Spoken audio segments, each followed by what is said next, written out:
Hello, this is Kari. I'm an international student at Kari University, and my major is occupational therapy. In this video, I'm going to analyze the movement involved in cooking. The reason I choose this occupation is definitely not how I enjoy cooking, but it's that living in Australia, dining out is costly. So to save money, cooking has become a crucial occupation that I do every day.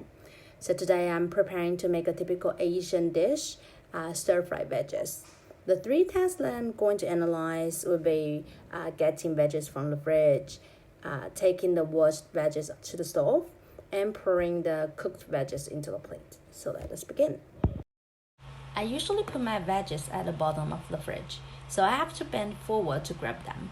When I'm doing this, my trunk, which is lumbar vertebral joint, neck, and glenohumeral joint are flexed and my elbow is extended. Let's look at the involved muscles in this chart. Trunk flexion involves spinalis thoracic, longissimus thoracic, and iliocostalis thoracic and lumbarum. And this muscle works eccentrically to control the affecting gravity. And also it includes transverse abdominis as stabilizers in this movement.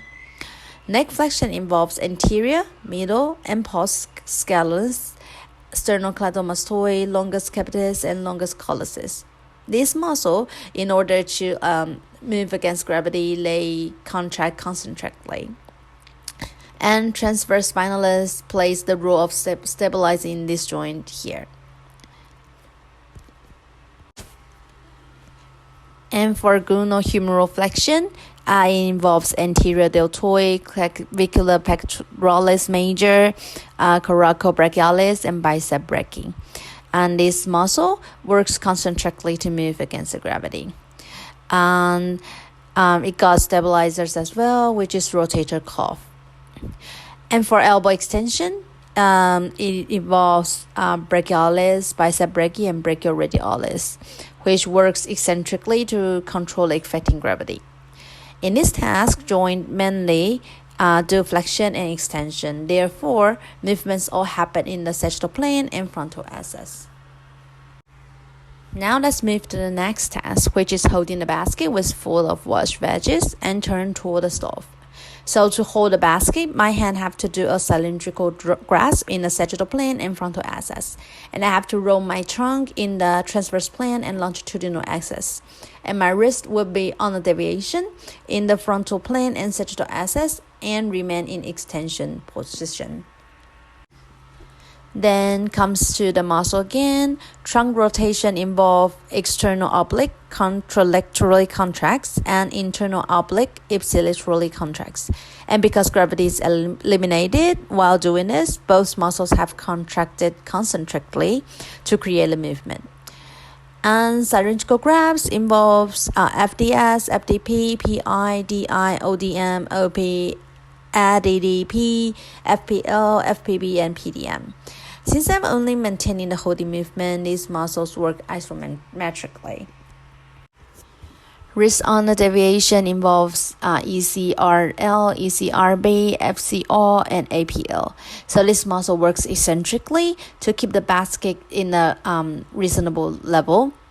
And also ECRL, ECRB, and ECL works first concentrically and then to prevent the unwanted wrist flexion. So when it comes to the wanted position, it becomes isometrically. And in this movement, it involves pronator quadratus as a stabilize of this distal radial ulnar joints. And elbow flexion involves brachialis, bicep brachii, and brachioradialis, and they work concentrically to move against the gravity. The last task is to pour the veggies into the plate. While doing this, the scapulothoracic joint will be upward rotation, elevation, and a bit of protraction. My shoulder flex, abducted, and slightly medial rotated. Meanwhile, my elbow flex and my forearm supinated. Then talking about muscles, scapulothoracic upper rotation involves upper and lower trapezius and serratus anterior. And the elevation involves upper trapezius, levator, scapula, and rhomboids. And these two movements both move against gravity, therefore muscles I have mentioned all work concentrically.